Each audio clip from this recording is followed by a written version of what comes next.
World War II, the greatest upheaval of humanity and culture in history.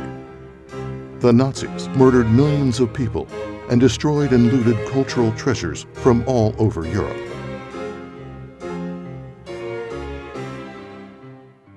U.S. Lieutenant Commander James Rorimer.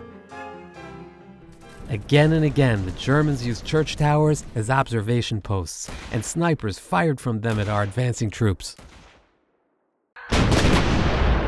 The Allied forces were different. As the war drew to an end and they prepared to invade Europe, an order went out from General Dwight D. Eisenhower. All commanders were ordered to avoid the destruction of cultural and historical treasures whenever possible, even in the heat of battle. When the troops invaded, they were accompanied by the men and women of the Monuments, Fine Arts, and Archives program, the Monuments Men. Their mission was to protect historically and artistically significant monuments and buildings, and to find the items looted by the Nazis and return them to their rightful owners. It was the greatest treasure hunt in history. As battles were still raging, at the risk of their lives, they searched out vast storehouses of looted goods. The Nazis had even hidden masterpieces in mines. At Merkers, Germany, this salt mine holds one of the strangest secrets of the war. A secret that was to deal Germany a crushing financial blow during the last days of the conflict. Here, GIs uncovered a fabulous hoard of jewelry, silver, currency, bullion, and art treasures. Much of it the accumulated loot of 5 years of war.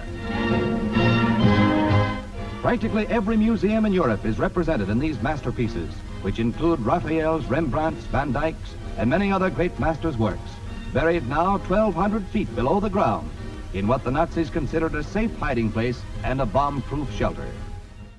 There was a collection that had been put into 2 salt mines in the city of Heilbronn, Germany, a city about 60 miles north of Stuttgart, head of Mercedes-Benz country.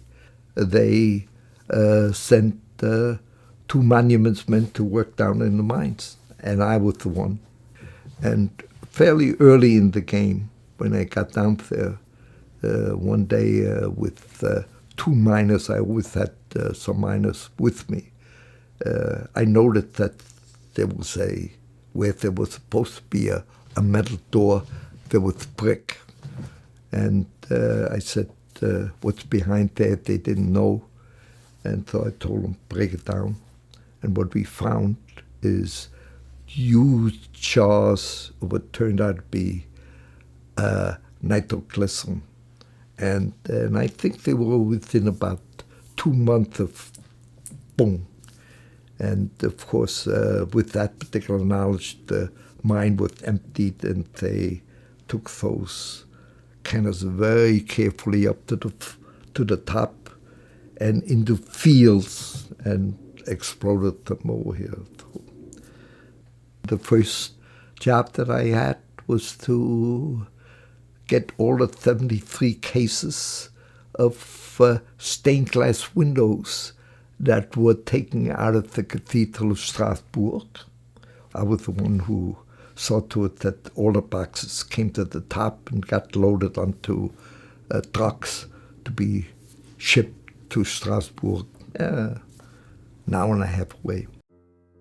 The Nazis had looted not only fine art, but also religious items. As they murdered entire Jewish communities, they stole their Torah scrolls, ceremonial art objects, and libraries. When American forces discovered enormous caches of looted cultural materials, they set about ensuring that these objects would be treated and protected with the greatest respect. Ultimately, thanks to these efforts, millions of objects and sacred texts were returned to their rightful heirs or held in trust by Jewish successor organizations. The leader of that effort, a U.S. Army captain named Seymour Pomeranz, was a hero whose actions embodied the professionalism and dedication of the uniform that he wore. In his very first month as director of Offenbach, Seymour Pomeranz oversaw the restitution of 1 million books. He went on to serve 34 years in the Army, retiring in 1976 with the rank of colonel.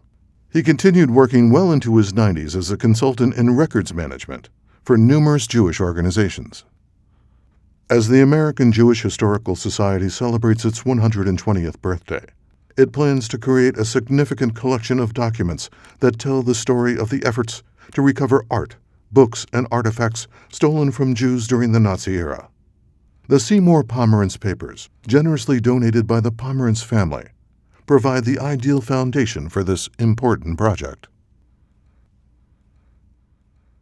For decades, the monuments men remained unsung heroes, even as many of them went on to become important figures in the art and museum world. But in recent years, they have finally begun to be recognized for their heroism.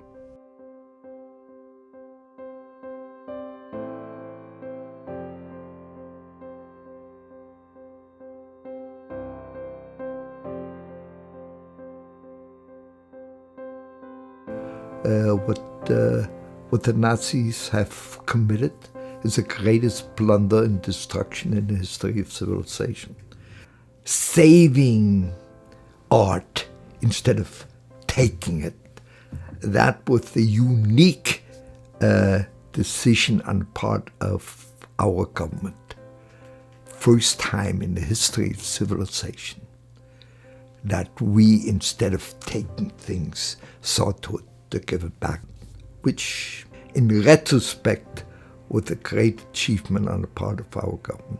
And quite frankly, over the years, it made me feel better. I did something to make a more peaceful life in this particular world.